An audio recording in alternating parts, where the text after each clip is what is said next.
Gonna get cold this week, so I don't even know if we've had our first frost yet. I was out of town last weekend, went camping, whatever, about 2 hours away, and it did get below freezing. I don't think it did here, and I think our first frost here will be 25 degrees. So not only are we getting our frost, but we're gonna get like a killing freeze on top of that. So we need to get everything ready. We're gonna be putting up the bones to our low tunnels, and I want to just look and see what I need to put low tunnels on first. Looking around in the garden, we know that we have, you know, the 28-degree range is where things will start to get weird for the garden. So this garden bed right here, we've got a lot of bok choy that is pretty sensitive. So I think we're going to cover this one, even though we don't really need to cover the kale or anything. But I think that's going to be good. I think I've got 2 or 3 low tunnels to work with right now. This is our turnip and radish bed. I don't really know how much effort I want to put into this, but we could very well be covering this one. Truth be told, after we get done looking at this, I'm going to cut the camera off and just have a little think and see what I want to cover. I know that this Brussels sprout bed doesn't need to be covered. We're not overly concerned about that. And we've got this rutabaga bed in which we are going to put our garlic in, and I'm actually going to plant that tomorrow and I'll do a video about it, but we're not going to cover this one either. The rutabagas they're pretty hardy, so they should be able to hold it. And then we've got a couple radishes here, but I'm just not concerned. You know, I've got a limited resources to work with, so I'm definitely gonna have to pick and choose. Broccolis and the cabbages should be fine. We don't have any big heads of broccoli, or really any heads. We've got very small amounts, and the way the leaves curl up on them, I'll see if I can show you, will actually protect that head through this freeze. And see, there's a little bit, oh, look how big it's gotten since the last video though. So, but see how these leaves right here, we're over like that, that will actually protect the little itty bitty head from the frost. So we're not really concerned about this at all. And I don't really want to waste my resources. We will finally be losing this plant, this big Seminole pumpkin that we have all over the place. I'll be able to harvest the rest of my pumpkins before then. We've got 4 days to get ready.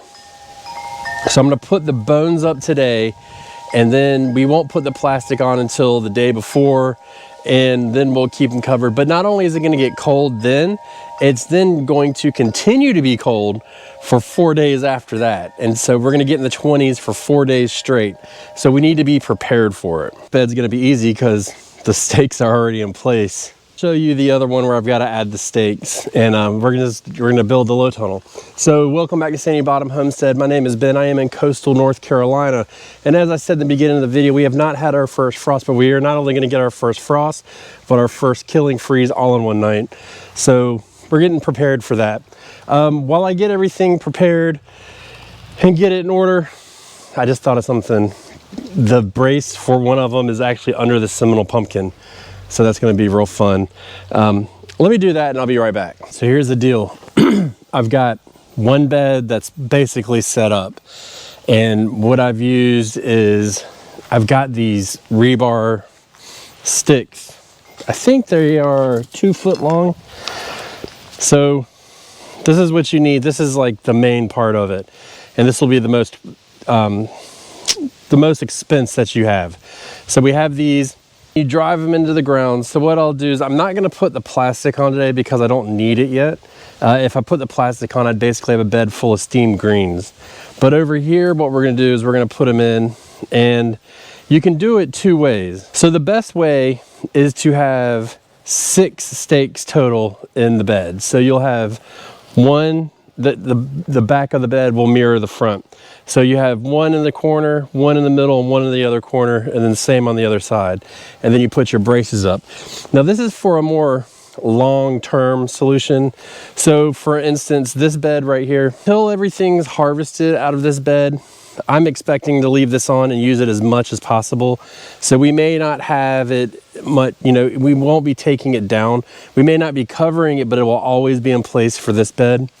And then when it comes to over here, really the only reason why we need it is so this one row right here of bok choy can be harvested when we're ready. Instead of taking it now when we're not going to eat it, we can, you know, hold through the next couple days, get them out, and then after that we won't be covering this. So what we're going to do is we're going to put a stake in each corner and just put up a loose low tunnel. This is for my area because I don't get a lot of snow, really any snow. God, if we got snow, they would shut the whole place down and we'd all freak out. So we don't get a lot of snow, maybe like once every 5 years we'll get like an inch or so. So that'll work for there. Now if you get snow, you definitely want to do 6 stakes total. And then you'll want to put a brace on top, but we're going to go ahead and I'll beat the stakes in the ground, show you basically how that's done. And the real trick is getting the bracing put up, but it's not hard and it doesn't take long. So we got our stake and we want it to go about halfway down. So, I mean, it's pretty simple. That was my finger. You don't want too much of it up because when you put your bracing on, what's going to happen is it's going to be too much of a straight angle going up and then you bend over. So we want it to get a little bit lower, but you still want enough where it actually acts as a brace onto the low tunnel. So my final measurement here is about 6 inches. So we'll have one for good luck. Right about 6 inches going, and then when we put the bracing on, that brace will be able to sit down on top of it, but then it'll come up and then it'll be able to bend because we want a good bend going over. And so on this bed, we'll do one in each corner. And again, we'll probably only need to use it for this one stretch and then it'll warm back up hopefully and then go from there. But anything under about 28 degrees for these bok choy. And lettuces were in this bed too. My lettuce seeds, they may have germinated, but lettuce, if it was in here, yeah, some of my lettuce seeds did germinate. So we'll do the same thing for those and just protect them. Now, if this row of lettuce were to magically germinate all of a sudden, which I think it actually is doing, then we would keep this in place longer. But again, those aren't really going to last too long, especially if we keep repeated over and over and over cold nights like that, then it's almost a losing battle. But for our weather and our temperatures, we could easily go to 25 for a night or two, and then we could be up in the 40s, 50s at night for a couple of weeks, and then we come back down and visit that low again. So, you know, we need to keep something on hand, but it's not necessarily permanent here. Beds are 4 by 8, and this PVC pipe's ½ inch. Yeah, ½ inch, and it is not cut at all. So I got an 8-foot piece and just kept it at 8 feet. And all you do is you slide it over and then you start bending it. Now when you bend it, you don't want to crank on it super hard, but we're going to get it down. And I'm going to explain in a minute the thought process behind what we're doing, why we're using these. And you just bend it slowly. And the first time it may be a little bit difficult to put it on, but once you get it on, it forms this hoop, and then between the heating and the cooling, and especially when you put the cover on, it'll actually have pretty good memory of this. And over the season, they sat out, so they didn't really keep their memory too well, but they definitely, as you can see, still have a little bit of bowing in them, so it works out good. And then it's pretty easy to do. That one didn't have to be bent as much. Then just slide it down. Real quick, everybody, if you want to do some garden tests and some experiments with us, become a member of the channel. We're going to start a group chat room, like video chat room, where we can all get together. And what I'm hoping to do is run some experiments, see how we can get things to grow, and really get some solid data to move around from the hearsay and really gain some knowledge about what works best for our gardens. So I've got a couple ideas planned. You got to be a member to be a part of it. So check that out. I think it's like $2 a month is the lowest tier. All tiers are open to it, but it helps the channel out, obviously. But also what I want to do is I want to get people who are serious about it involved, so that we can take this and maybe we can gather some data to learn more about different techniques in our gardens. See this on here for probably the rest of spring or winter and into the spring. These bones will be here, and what you'll see is you'll probably either see more be added or they will be moved. Talk about the cover for a minute. So I'm not going to unroll these because they get kind of gross. Here's the cover, and I'm using the plastic. This is 3 mil plastic. And what I did is I cut it about twice as long as my bed, and then I took another 8-foot PVC pipe and I put it on the edge of it, and then you just roll it up. So I know I said I wasn't going to roll it, now I am. It just gets really gross and mildewy sitting out all summer. And I'll talk about storage in a second. I'm trying to get this so I can show you. Now we've got a bunch of ants, so that's as far as I'm going. Sorry, everybody. But you can see we've got this in here, and then we just roll it up. And what we use, see if I can, there we go. You get a little PVC clamp, and it'll just clamp right on. And this acts as two things. This acts as a weight to hold it down, but also a way to roll it up so when you want to vent it during the day. So yeah, these ants are going to bite me, so we're done with that. What I'll end up doing before we actually get the frost, probably sometime this week, maybe even Thanksgiving Day, is just lay it out in the yard, spray it with a water hose, and if it doesn't just wash off, just give it like a light rubbing, and that will take all that mildew and stuff off. And actually what I do is I store it behind my shed in the shade. The leaves will end up covering it because the UV from the sun will actually eat away the plastic and make it brittle. One of those, not that one, but the other one, I've been using for 4 years now, and I don't really plan to stop. It's got a little rip in it, so what I'll probably do is just put a piece of duct tape on it. You know, if you can't duck it, then you fill it in. Let's take a second to talk about the thickness of the plastic. You can do anywhere from 1 mil plastic all the way up to, I think the most common thickest is like 6 mil.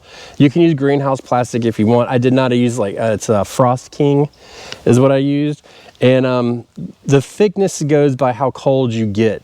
So we're looking at 25. What we can realistically expect from the temperature inside of the greenhouse if we get it covered early enough in the day to get it going. So if we cover it earlier in the day, it'll trap more heat. We can honestly get it probably to about 28 degrees at night. But again, these plants back here can absolutely handle it. And that's why we talk about so much on here and on the Backyard Gardens podcast.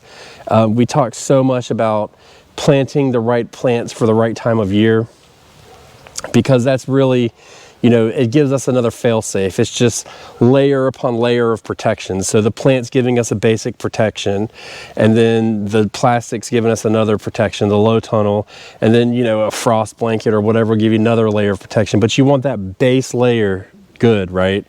So we definitely want to keep it so that we don't have to stress completely. You know, if we were going to get tomatoes right now, if we had tomatoes out there and we covered them, they would be dead. It wouldn't even make it. So this helps. And what it also does is it keeps the frost off of the plants, which can help minimize damage as well. So even though it's going to get cold in there, the frost won't build up and land on the plants. So it really does make it another layer of protection.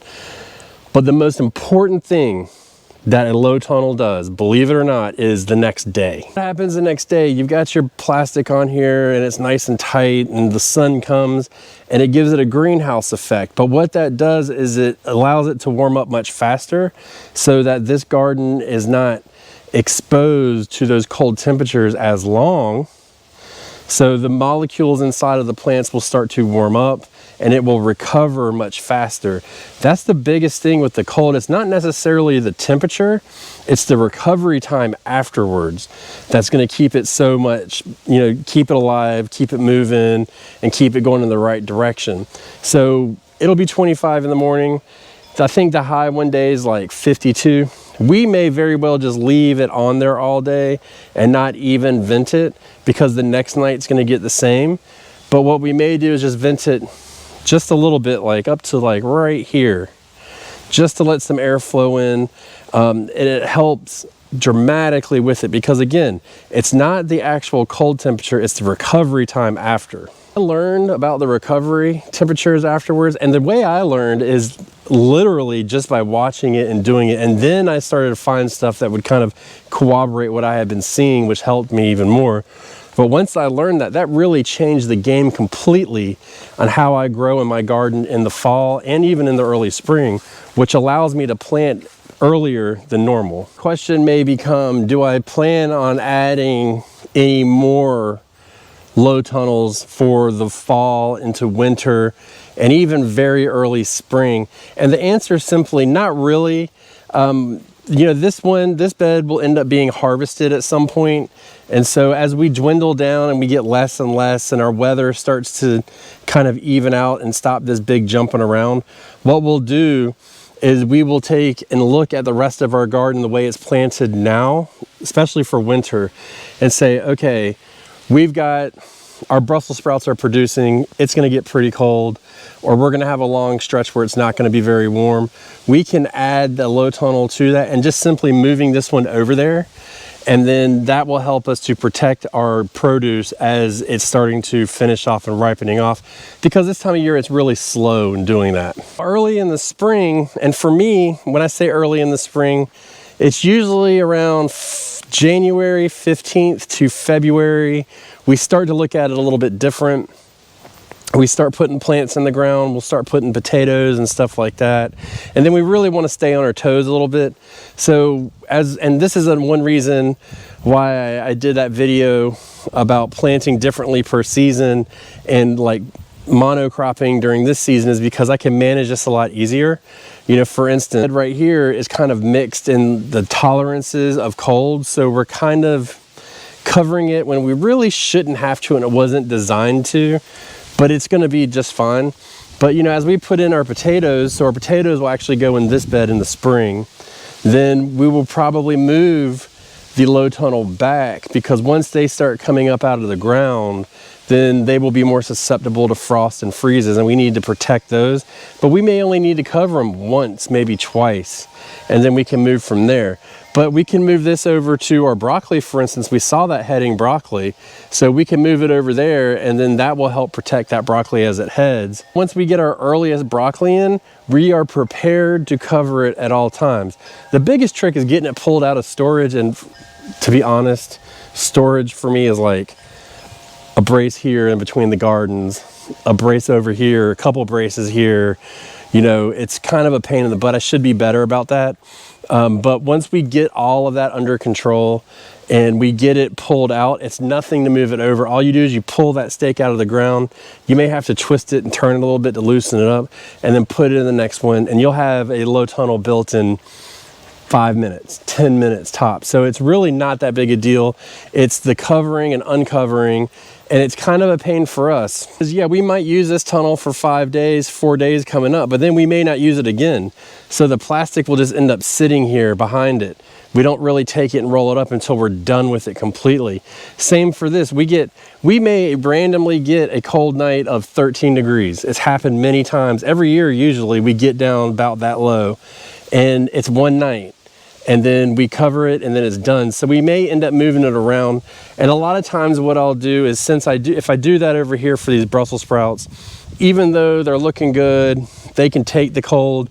If everything's set up and we're continuously getting down below freezing, I may just end up covering it anyways to kind of speed up the process, because that heat generated inside will help the fertilizer break down faster, help the water move more freely, and help wake the plants up so that they can be more comfortable and minimize that big swing.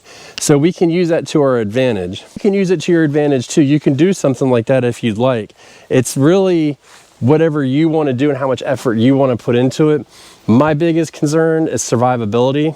And then this year, my second concern is truthfully emptying out these beds and getting them so that they can sit for a short period of time before I plant, so I can rework them, amend them, and kind of build the soil back up, add compost and stuff like that. So we're going to use it to our advantage this year and really make that happen, but it's not something that has to be done. Just to be very clear on where I stand, if we were to get cold stretch of 10, 12 days in a row and it was going to be real cold, I would absolutely put low tunnels on every single bed and go ahead and build out my entire garden with low tunnels and have them all at least set in place if I want to use them. Looking to build a low tunnel, roughly $20 without the plastic. You have to buy a roll of plastic, and I've used one roll of plastic to make 2 4x8 low tunnels, 1 3x6 low tunnel, and I can probably squeeze 2 more 4x8 low tunnel coverings out of it. So once you do the initial investment, it's not that big a deal, but I'm not above doing it. I'm just cheap and I don't want to do it until I absolutely have to.